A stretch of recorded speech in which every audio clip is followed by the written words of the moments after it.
സംസ്ഥാനത്ത് ശക്തമായ മഴ തുടരുന്നു. 5 ജില്ലകളിൽ യെല്ലോ അലേർട്ട് പ്രഖ്യാപിച്ചു. മഴക്കെടുതിയും രൂക്ഷമാണ്. തിരുവനന്തപുരം ശംഖുമുഖത്ത് മീൻ പിടിക്കാൻ പോയ വള്ളം മറിഞ്ഞ് ഒരാളെ കാണാതായി. കക്കയത്ത് 2 ഉരുൾപൊട്ടലുണ്ടായി. കനത്ത മഴയിൽ ഇടുക്കി, കോട്ടയം ജില്ലകളിൽ വ്യാപക നാശനഷ്ടമുണ്ടായി. ഇടുക്കി പൂച്ചപ്രയിൽ ഉരുൾപൊട്ടി. മലങ്കര ഡാമിന്റെ ഷട്ടറുകൾ കൂടുതൽ ഉയർത്തി. മുല്ലപ്പെരിയാർ അണക്കെട്ടിൽ ജലനിരപ്പ് ഉയർന്നാൽ കൂടുതൽ വെള്ളം തമിഴ്നാട് കൊണ്ടുപോകും. ആലുവ കമ്പനിപ്പടി റെയിൽവേ തുരങ്കത്തിൽ 2.5 മീറ്ററോളം വെള്ളം കയറിയതിനെ തുടർന്ന് ഗതാഗതം നിർത്തിവെച്ചു. തൃശൂരിലെ റോഡുകളും വെള്ളത്തിലായി.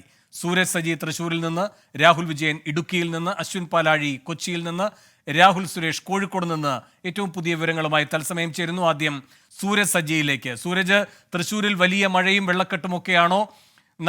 റോഡുകളിലൊക്കെ വലിയ രൂപത്തിൽ വെള്ളം ഉയർന്നിരിക്കുന്നതിന്റെ ദൃശ്യങ്ങൾ സഹിതം പുറത്തു വരുന്നു. എന്താണ് വിശദാംശങ്ങൾ? വേണു, അല്പനേരം മഴ വിട്ടുനിന്നെങ്കിലും തൃശ്ശൂരിൽ വീണ്ടും മഴ ശക്തി പ്രാപിക്കുന്ന ഒരു സാഹചര്യമാണുള്ളത്. ഇപ്പോൾ ഈ ദൃശ്യങ്ങളിലേക്ക് പോയാൽ നമുക്ക് കാണാം വലിയ രീതിയിലുള്ള വെള്ളക്കെട്ട് അത് രൂക്ഷമായി നിൽക്കുന്നുണ്ട്. ഇത് വടക്കേ ബസ് സ്റ്റാൻഡിന് സമീപമാണ് നമ്മളിപ്പോൾ ഉള്ളത്. ആ സമീപത്തെ വീടുകളിലേക്ക് ഉൾപ്പെടെ വെള്ളം കയറുന്ന ഒരു സാഹചര്യമാണുള്ളത്. ഒറ്റ മഴയിൽ ഈ മേഖലയിൽ ആകെ വെള്ളം കയറുന്ന ഒരു സാഹചര്യമാണ്. 1 മണിക്കൂർ പോലും മഴ തികച്ചു പെയ്യേണ്ടതില്ല, പക്ഷേ അപ്പോൾ തന്നെ ഈ വെള്ളം കയറുന്ന നിലയിലേക്ക് കാര്യങ്ങൾ എത്തും എന്നുള്ളതാണ് ഏറ്റവും ശ്രദ്ധേയമായിട്ടുള്ള കാര്യം. കഴിഞ്ഞ തവണ, അതായത് കഴിഞ്ഞ ആഴ്ച ഈ മേഖലയിലെല്ലാം വെള്ളം കയറിയ സമയത്ത് ഈ കോർപ്പറേഷൻ അധികൃതരും ജില്ലാ ഭരണകൂടവും എല്ലാം പറഞ്ഞിരുന്നത് അടിയന്തരമായി തന്നെ ഈ മേഖലയിലെ വെള്ളക്കെട്ട് പരിഹരിക്കുന്നതിനുള്ള നടപടികൾ ഉണ്ടാകും എന്നാണ് പറഞ്ഞത്. പക്ഷേ എല്ലാം പാഴ്വാക്കായത്. ആ ദൃശ്യങ്ങളിലേക്ക് പോയി കഴിഞ്ഞാൽ കാണാം, ആ വീട്ടിലേക്ക് വെള്ളം കയറി തുടങ്ങിയിരിക്കുന്നതാണ്. ആ വാതിലിലൂടെ വെള്ളം കയറിപ്പോകുന്നത് കാണാം. ഈ ഗേറ്റിന്, ഞാനിപ്പോൾ നിൽക്കുന്ന ഈ ഗേറ്റിന് സമീപത്ത് ഇവർ വലിയ ചാക്കൊക്കെ ഉയർത്തി ഈ ഗേറ്റിൽ നിന്ന് അങ്ങോട്ടേക്ക് വെള്ളം കയറാതിരിക്കാൻ വേണ്ടി ഒരു ശ്രമം നടത്തിയിരുന്നു. പക്ഷേ അതെല്ലാം വിഫലമായതാ. ആ വീടിന്റെ ഡോറിലൂടെ വെള്ളം കയറുന്നതാണ് ആ ദൃശ്യങ്ങളിൽ കാണുന്നത്. അങ്ങനെ വലിയ രീതിയിൽ ഈ സമീപത്തെ വീടുകളിലേക്കെല്ലാം തന്നെ വെള്ളം ഇരച്ചെത്തുന്ന ഒരു സാഹചര്യമാണുള്ളത്. അന്ന് വലിയ രീതിയിൽ ഈ പ്രതിപക്ഷം ഉൾപ്പെടെ ഇവിടെ പ്രതിഷേധങ്ങൾ ഉയർത്തിയിരുന്നു. ഈ മഴക്കാല പൂർവ്വ ശുചീകരണത്തിൽ വന്ന വീഴ്ചയാണ് ഈ വെള്ളക്കെട്ടിന് ഇടയാക്കിയത് എന്നുള്ളതായിരുന്നു അന്ന് ഈ പ്രതിപക്ഷം ഉൾപ്പെടെ ചൂണ്ടിക്കാണിച്ചിരുന്ന. പക്ഷേ ഒരു നടപടിയും ഉണ്ടായില്ല. എല്ലാം പാഴ്വാക്കായി എന്നുള്ളതാണ് പറയുന്നത്. ഇതോടൊപ്പം വടക്കേ ബസ് സ്റ്റാൻഡ് മാത്രമല്ല, പടിഞ്ഞാറേക്കോട്ടയിൽ അടക്കം വിവിധ റോഡുകളിൽ വെള്ളം കയറി. ഈ വീടിനപ്പുറത്തുള്ള വീട് ആരുടേതാണ് എന്നുള്ളതാണ് ഏറ്റവും ശ്രദ്ധേയം. തൃശൂർ കോർപ്പറേഷന്റെ സെക്രട്ടറി താമസിക്കുന്നത് അതിനപ്പുറത്താണ്. ഈ സെക്രട്ടറിയുടെ വീടിന് മുന്നിൽ തന്നെയാണ് ഇത്തരത്തിൽ വലിയ വെള്ളക്കെട്ട് എന്നുള്ളതാണ് ഏറ്റവും ശ്രദ്ധേയമായിട്ടുള്ള കാര്യം. അപ്പോൾ പിന്നെ തൃശൂർ കോർപ്പറേഷനിലെ ജനങ്ങളുടെ അവസ്ഥ എന്ത് എന്ന് നമ്മൾ വിശദീകരിക്കേണ്ടത് പോലുമില്ല. അത്തരത്തിലൊരു കോർപ്പറേഷൻ സെക്രട്ടറിയുടെ മുന്നിൽ തന്നെ ഇത്രയും വലിയ ഒരു ദുരിതം നടന്നിട്ടും ആ ദുരിതത്തിന് പരിഹാരം കാണാൻ സാധിച്ചിട്ടില്ല എന്നുള്ളതാണ് ഈ പ്രദേശവാസികൾ ഉൾപ്പെടെ ചൂണ്ടിക്കാണിക്കുന്നത്. അതോടൊപ്പം തന്നെ ആ ദൃശ്യങ്ങളിൽ ആ ഒരു വീപ്പ ഇരിക്കുന്ന സ്ഥലം കാണാം. അവിടെ ഒരു ഓവുചാല് പോകുന്നുണ്ട്. ആ ഓവുചാല് 1.5 മീറ്റർ ദൂരത്തിലുണ്ടായിരുന്ന ഓവുചാലാണ്, പക്ഷേ അത് 1 മീറ്ററാക്കി ചുരുക്കിയിരിക്കുന്നു. അതോടുകൂടി ഈ വെള്ളം കടന്നു പോകാനുള്ള സ്ഥലം ഇല്ലാതെ പോയി എന്നുള്ളതാണ് പറയുന്നത്. ഈ നഗരാസൂത്രണത്തിന്റെ ഭാഗമായി കൊണ്ടുവരുന്ന വികസനങ്ങൾ, ആ വികസനങ്ങൾ എത്രത്തോളം ശാസ്ത്രീയമാണ് എന്ന് പോലും പരിശോധിക്കാതെ നടത്തുന്ന വികസന പദ്ധതികൾ അത് തന്നെയാണ് ഈ നഗരത്തെ വെള്ളക്കെട്ടിലാഴ്ത്തുന്നത് എന്നുള്ളതാണ് പറയുന്നത്.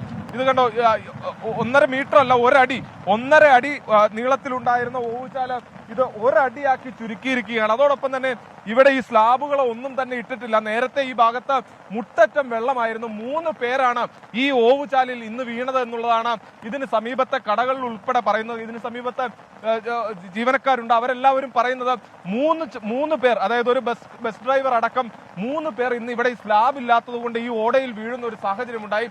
അങ്ങനെ തൃശൂർ നഗരത്തിന്റെ വിവിധ ഭാഗങ്ങളിൽ ഈ ഓവുചാലുകളും കാനകളും ക്രമീകരിക്കുന്നത് തുടങ്ങി ഈ മഴക്കാല പൂർവ്വ ശുചീകരണത്തിൽ അടക്കമുണ്ടായ വലിയ വീഴ്ച അത് തൃശൂർ നഗരത്തെ വെള്ളക്കെട്ടിലാഴ്ത്തുന്ന ഒരു സാഹചര്യമാണുള്ളത്. നഗരത്തിന്റെ വിവിധ ഇടങ്ങളിൽ വെള്ളക്കെട്ട് രൂക്ഷമാണ്. വീടുകളിൽ വെള്ളം കയറി തുടങ്ങിയിരിക്കുന്നു. പക്ഷേ ഒന്നും കാണുന്നില്ല, കേൾക്കുന്നില്ല എന്ന മട്ടിലാണ് അധികൃതരുള്ളത്. ഇതുവഴി സ്വല്പം മുമ്പ് MLA ഉൾപ്പെടെ കടന്നുപോയി, പക്ഷേ ഒന്ന് വാഹനം നിർത്തി നോക്കാൻ പോലും തയ്യാറായില്ല. അങ്ങനെ തൃശൂർ നഗരത്തെ സംബന്ധിച്ച് സമാനതകളില്ലാത്ത പ്രതിസന്ധി രൂപപ്പെടുന്നു എന്നുള്ളതാണ്. പ്രളയകാലത്ത് പോലും വെള്ളം കയറാത്ത മേഖലയിലാണ് ഈ ഒറ്റ മഴയിൽ വെള്ളം കയറിക്കൊണ്ടിരിക്കുന്നത്. വേണു, സൂരജ് സജിയാണ് തൃശൂരിൽ നിന്ന് വിവരങ്ങൾ നൽകിയത്. ഇടുക്കിയിൽ നിന്നുള്ള വിവരങ്ങളുമായി രാഹുൽ വിജയനും ചേരുന്നു. രാഹുൽ, ഇടുക്കിയിൽ ഒരിടത്ത് ഉരുൾപൊട്ടൽ, അതുപോലെ വലിയ കൃഷിനാശം, ഈ വാർത്തകളാണ് വരുന്നത്. എന്തൊക്കെയാണ് ഇപ്പോഴത്തെ സാഹചര്യം? വേണു, നമ്മൾ ഈ ദൃശ്യങ്ങളിലേക്ക് ആദ്യം ഒന്ന് പോവുകയാണെങ്കിൽ ഈ ഉരുൾപൊട്ടലിന്റെ തീവ്രത എത്രത്തോളമാണെന്ന് കാണാൻ കഴിയും. കാരണം ഏകദേശം 1 കിലോമീറ്റർ മുകളിൽ നിന്നാണ് ഉരുൾ പൊട്ടി വന്നിരിക്കുന്നത്. ഇതങ്ങനെ നീണ്ടു താഴേക്ക് പോയിരിക്കുകയാണ്. ഒരു പ്രദേശം പൂർണ്ണമായും ഇല്ലാതാകുന്ന അവസ്ഥയിലേക്ക് ഈ ഉരുൾപൊട്ടൽ കാരണം വന്നു എന്നുള്ളതാണ് ഏറ്റവും പ്രധാനപ്പെട്ട കാര്യം. ഇന്നലെ വൈകിട്ട് 6:30 കൂടിയാണ് ഈ ഉരുൾ പൊട്ടുന്നത് എന്നുള്ളതാണ് നമുക്ക് മനസ്സിലാക്കാൻ കഴിയുന്നത്. ആദ്യഘട്ടത്തിൽ ഇത് മണ്ണിടിച്ചിലാണ് എന്നാണ് പറഞ്ഞിരുന്നത്. പക്ഷേ പിന്നീടാണ് ഇത് ഉരുൾപൊട്ടലാണെന്ന് സ്ഥിരീകരിച്ചത്. കാരണം ഇവിടെ നിന്ന് എത്തിപ്പെടാൻ ഒരു അല്പം ദൂരമുണ്ട്. തൊടുപുഴയിൽ നിന്നാണെങ്കിൽ പോലും ഉൾപ്രദേശമാണ്. മാത്രമല്ല കറണ്ട് ഉൾപ്പെടെ പോയിരുന്നു, ഫോണിന് ഉൾപ്പെടെ റേഞ്ച് ഇല്ലാത്തൊരു സാഹചര്യം വന്നു. അങ്ങനെ ഈ വിവരം പുറത്തേക്ക് അറിയാൻ വലിയ കാലതാമസമുണ്ടായി. പക്ഷേ എടുത്തു പറയേണ്ട കാര്യം, ആളപായം ഒന്നും തന്നെ സംഭവിച്ചിട്ടില്ല. പക്ഷേ 2 വീടുകൾക്ക് കേടുപാട് സംഭവിച്ചിട്ടുണ്ട്. ഒരു വീട് പൂർണ്ണമായും ഇല്ലാതാകുന്ന അവസ്ഥയിലേക്ക് വന്നു. എന്തായാലും 2 വീടും വാസയോഗ്യമല്ലാത്ത അവസ്ഥയിലാണ് നിലവിലുള്ളത്. ആ വീട്ടിലുണ്ടായിരുന്നവർ തലനാരിഴയ്ക്ക് രക്ഷപ്പെട്ടു എന്ന് വേണം പറയാൻ. നമ്മളിപ്പോൾ ഈ ദൃശ്യങ്ങളിൽ കാണുന്ന ഒരു മരമുണ്ട്. ആ മരത്തിന്റെ ഏറ്റവും ഉയർന്ന ഭാഗത്ത് വരെ ഈ ഉരുൾ പൊട്ടി തെറിച്ചു വന്നു. അതായത് അത്രയും ഉയരത്തിലാണ് ഉരുൾ പൊട്ടിയ കല്ലും മണ്ണും ചെളിയും വെള്ളമെല്ലാം തെറിച്ചു വന്നത് എന്നുള്ളതാണ് നാട്ടുകാർ പറയുന്നത്. മാത്രമല്ല ഇതിന്റെ തൊട്ടടുത്തൊരു വീടുണ്ട്. ആ വീട് ഒക്കെ അത്ഭുതകരമായി രക്ഷപ്പെട്ടു, അല്ലെങ്കിൽ അത്ഭുതകരമായി ഉരുൾപൊട്ടലിൽ നിന്ന് മാറി എന്നുള്ളതാണ് പറയാൻ കഴിയുക. തൊട്ടുമുകളിലും സമാനമായ രീതിയിൽ അങ്ങനെ തന്നെ സംഭവിക്കുകയും ചെയ്തു. ഈ നാട്ടുകാരനായ ഒരു ചേട്ടൻ നമ്മളോടൊപ്പം ചേരുന്നുണ്ട്. ചേട്ടാ, എന്താ ശരിക്കും സംഭവിച്ച ഉരുൾപൊട്ടൽ? ഇന്നലെ ഒരു 2 മണിക്ക് തുടങ്ങിയ മഴയാണ്, അതിശക്തമായ മഴയാണ്. ഒരു 60 വർഷത്തിലിടയ്ക്ക് ഇത്രയും വലിയ മഴ ഈ പ്രദേശത്ത് ഉണ്ടായിട്ടില്ലെന്ന് എനിക്ക് തോന്നുന്നു. അപ്പം ഞങ്ങൾ ഒരുപാട് സിറ്റിക്ക് പോയിട്ട് തിരിച്ചു വരുമ്പോഴാണ് ഒരു 5:45 ആദ്യത്തെ ഉരുൾ പൊട്ടുന്നത്. അപ്പോൾ റോഡ് അടഞ്ഞു, വഴി ബ്ലോക്കായി, കടക്കാൻ വയ്യാത്ത അവസ്ഥയിൽ ഞങ്ങൾ അപ്പുറത്ത് നിൽക്കുമ്പോഴാണ് ഒരു 6:30 കൂടി രണ്ടാമത്തെ വലിയ ഉരുൾ വരുന്നത്. ഇവിടുന്ന് ഒരു 20 മീറ്റർ അകലെ ഞങ്ങൾ 3 പേര് നിൽക്കുമ്പോഴാണ് ഈ സംഭവം ഉണ്ടാകുന്നത്. അതിശക്തമായ ഉരുൾ വന്നു, ലൈനെല്ലാം പോയി. ഒരു തലതാഴേക്കാണ് ഞങ്ങൾ ഒരു തെങ്ങിന് പോസ്റ്റ് തടഞ്ഞതുകൊണ്ട് മാത്രമേ ഞങ്ങൾ 3 പേര് രക്ഷപ്പെട്ടത്. അല്ലെങ്കിൽ അതിൻ്റെ അടിയിൽ ഞങ്ങൾ പോകുമായിരുന്നു. എന്തായാലും ഇതുപോലെ വലിയ കാണുന്ന പോലെ തന്നെ വലിയ പാറക്കല്ലുകളാണ് ഈ റോഡിലേക്കൊക്കെ പതിച്ചിരിക്കുന്നത്. ഇതൊക്കെ മാറ്റണമെങ്കിൽ കുറച്ച് കാലതാമസം നേരിടും. കാരണം ഇതൊക്കെ പൊട്ടിച്ചു മാറ്റേണ്ട അവസ്ഥയുണ്ട്. എന്തായാലും അത് പെട്ടെന്ന് തന്നെ ഉണ്ടാകുമെന്നുള്ളത് ജില്ലാ ഭരണകൂടം അറിയിച്ചിട്ടുമുണ്ട്. വേണു. രാഹുൽ വിജയനാണ് ഇടുക്കിയിൽ നിന്ന് വിവരങ്ങൾ നൽകിയത്. സംസ്ഥാനത്ത് ശക്തമായ മഴ തുടരുകയാണ്. 5 ജില്ലകളിലാണ് യെല്ലോ അലർട്ട് പ്രഖ്യാപിച്ചിരിക്കുന്നത്. അശ്വിൻ പാലാഴി കൊച്ചിയിൽ നിന്ന് കൂടുതൽ വിവരങ്ങളുമായി ചേരുന്നു. അശ്വിൻ, എന്താണ് കൊച്ചിയിലെ സാഹചര്യം? വേണു, ഇന്ന് പുലർച്ചെ 5 മണി മുതൽ കൊച്ചിയിൽ പലയിടങ്ങളിലും, പ്രത്യേകിച്ച് എറണാകുളം ജില്ലയിൽ പരക്കെ തന്നെ മഴ പെയ്തിരുന്നു. അത് ഒരു 7:30 പതിയെ കുറയുകയും ചെയ്തു. എങ്കിലും അന്തരീക്ഷം മേഘാവൃതമാണ്. എപ്പോൾ വേണമെങ്കിലും ഒരു മഴയെ പ്രതീക്ഷിച്ച് തന്നെയാണ് ഇരിക്കുന്നത്. രാവിലെ പുലർച്ചെയൊക്കെ വലിയ ഇടിമിന്നലും ഉണ്ടായിരുന്നു. കഴിഞ്ഞ ദിവസം ഈ ലഘുമേഘ വിസ്ഫോടനത്തിന് സമാനമായ രീതിയിൽ ചെറിയ ശക്തമായ ഇടിമിന്നൽ ഉണ്ടായിരുന്നു. അതോടുകൂടി ഒരു ആശങ്ക ഉണ്ടായിരുന്നുവെങ്കിൽ പോലും ഇപ്പോൾ മഴ മാറി നിൽക്കുന്ന സാഹചര്യമാണ്. രാവിലെ പെയ്ത ശക്തമായ മഴയിൽ ആലുവ റെയിൽവേ ഇടനാഴിയിൽ, റെയിൽവേ തുരങ്കപാതയിൽ വെള്ളം കയറിയിരുന്നു. അങ്ങനെ ഏകദേശം ഒരു അരമണിക്കൂറോളം അവിടെ ഗതാഗതം തടസ്സപ്പെടുന്ന സാഹചര്യവും ഉണ്ടായി. പിന്നീട് റെയിൽവേ അധികൃതർ എത്തി മോട്ടോർ പമ്പ് ഉപയോഗിച്ച് വെള്ളം പുറത്തേക്ക് കളയുകയായിരുന്നു. അങ്ങനെ 1 മണിക്കൂറോളം നീണ്ട ശ്രമത്തിനൊടുവിലാണ് അവിടെ ഗതാഗതം പുനഃസ്ഥാപിക്കാനായത്. ഒപ്പം ചൂർണിക്കര അടക്കമുള്ള ആലുവയുടെ താഴ്ന്ന പ്രദേശങ്ങളിൽ വെള്ളക്കെട്ട് രൂപപ്പെടുകയും ചെയ്തിരുന്നു. ഇടവഴികളിൽ വെള്ളം കയറി. അത് മഴ കുറഞ്ഞതോടെ പതി ഇറങ്ങി തുടങ്ങിയിട്ടുമുണ്ട്. എന്തായാലും നിലവിൽ എറണാകുളത്ത് ഒരിടത്തും തന്നെ മഴയില്ല എന്നുള്ളതാണ് ആശ്വാസകരമായ സാഹചര്യം. ഒപ്പം ഇതിലെ തദ്ദേശ സ്ഥാപനങ്ങളുടെയൊക്കെ പിഴവ് ചൂണ്ടിക്കാണിച്ചുകൊണ്ട് പ്രതിഷേധങ്ങൾ ഇന്നും തുടരുകയാണ്. കോർപ്പറേഷനിൽ അല്പസമയത്തിനുള്ളിൽ UDFന്റെ ഒരു പ്രതിഷേധ സമരം കൂടി ഈ മഴക്കാലപൂർവ്വ ശുചീകരണത്തിലെ പരാജയം ചൂണ്ടിക്കാണിച്ചുകൊണ്ട് ഇന്നും നടക്കുന്നുണ്ട്. വേണു. അശ്വിൻ പാലാഴിയാണ് കൊച്ചിയിൽ നിന്ന് വിവരങ്ങൾ നൽകിയത്. തിരുവനന്തപുരത്ത് നിന്ന് MG പ്രതീഷും ചേരുന്നു. പ്രതീഷ്, എന്താണ് ജില്ലയിലെ സാഹചര്യം? ഈ ശംഖുമുഖത്ത് വള്ളം മറിഞ്ഞ് ഒരാളെ കാണാതായല്ലോ, ആ തിരച്ചിലിന്റെ പുരോഗതി എന്താണ്?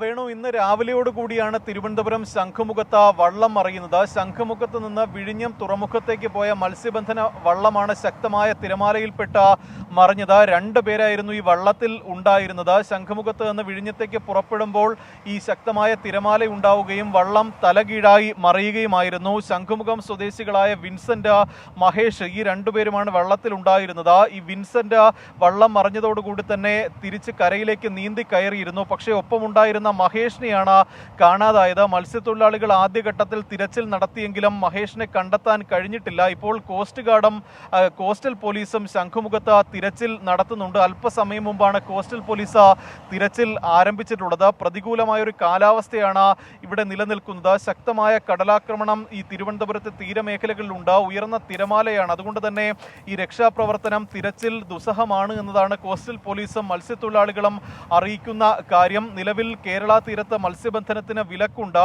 ഇവിടെ നിന്ന് ബോട്ട് ഈ വള്ളം വിഴിഞ്ഞം തുറമുഖത്ത് എത്തിച്ച് നാളെയോടുകൂടി തന്നെ മത്സ്യബന്ധനത്തിന് പോകാമെന്ന ഒരു പ്രതീക്ഷയിലാണ് മത്സ്യത്തൊഴിലാളികൾ ഇവിടെ നിന്ന് വള്ളവുമായി പോയത്. അപ്പോഴാണ് അപ്രതീക്ഷിതമായി അപകടം സംഭവിക്കുന്നത്. ഈ അപകടത്തിന്റെ ദൃശ്യങ്ങളും പുറത്തു വന്നിട്ടുണ്ട്. ശക്തമായ തിരമാലയിൽപ്പെട്ടാണ് ഈ വള്ളം തലകീഴായി മറിഞ്ഞത്. ഈ മത്സ്യത്തൊഴിലാളികൾ രണ്ടുപേരും തലകീഴായി മറിഞ്ഞതോടുകൂടി കടലിലേക്ക് ചാടി. പക്ഷേ ഒപ്പമുണ്ടായിരുന്ന ഒരാൾ കടലിൽ അകപ്പെടുകയായിരുന്നു. മറ്റൊരാൾ നീന്തി കയറിയെങ്കിലും മറ്റൊരാളെ രക്ഷിക്കാൻ കഴിഞ്ഞിരുന്നില്ല. വേണു, MG പ്രതീഷാണ് തിരുവനന്തപുരത്ത് നിന്ന് വിവരങ്ങൾ നൽകിയത്. കോഴിക്കോട് നിന്ന് രാഹുൽ സുരേഷും ചേരുന്നു.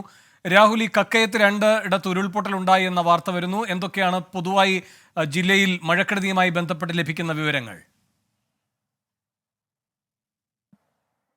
വേണു, നിലവിൽ കോഴിക്കോട് ജില്ലയിൽ മഴ മാറി നിൽക്കുകയാണ്. ഇന്നലെ ഉച്ചയ്ക്ക് ശേഷം, അതായത് 2 മണി മുതൽ 6 മണി വരെ അതിശക്തമായ മഴയാണ് കക്കയം മേഖലയിൽ ലഭിച്ചത്. അതിന് ഒടുവിലാണ് 28-ാം മൈലിലും 27-ാം മൈലിലും ഉരുൾപൊട്ടലും മണ്ണിടിച്ചിലും ഉണ്ടായത്. 28-ാം മൈലിലാണ് ഉരുൾപൊട്ടലുണ്ടായത്. അതായത് കളത്തിങ്കൽ മുജീബിന്റെ വീടിന് സമീപമാണ് ഈ ഉരുൾപൊട്ടൽ ഉണ്ടായത്. മുജീബിന്റെ 70ഓളം കമുകുകളും കോഴി ഫാമും ഇതിൽ നശിച്ചു പോയിട്ടുണ്ട്. ഈ വീടും ഇപ്പോൾ അപകടാവസ്ഥയിലാണ്. ഈ വീടിന്റെ തൊട്ട് സമീപത്തോടെയാണ് ഉരുൾപൊട്ടി പോയത്. ഈ സമയത്ത് ഈ വീട്ടിൽ ആളുകൾ ഉണ്ടായിരുന്നില്ല. രാത്രി തിരിച്ചെത്തിയപ്പോഴാണ് ഉരുൾപൊട്ടലിന്റെ വിവരങ്ങൾ അറിയുന്നത്. തുടർന്ന് ഇവർ ബന്ധുവീട്ടിലേക്ക് മാറുകയായിരുന്നു. ഇന്ന് രാവിലെ വീട്ടിൽ തിരിച്ചെത്തിയപ്പോഴാണ് അപകടത്തിന്റെ വ്യാപ്തി തിരിച്ചറിയുന്നത്. 27-ാം മൈലിലാണ് മണ്ണിടിച്ചിലുണ്ടായത്. റോഡിലേക്ക് മണ്ണും മരവും കല്ലും ഉൾപ്പെടെ വീഴുകയായിരുന്നു.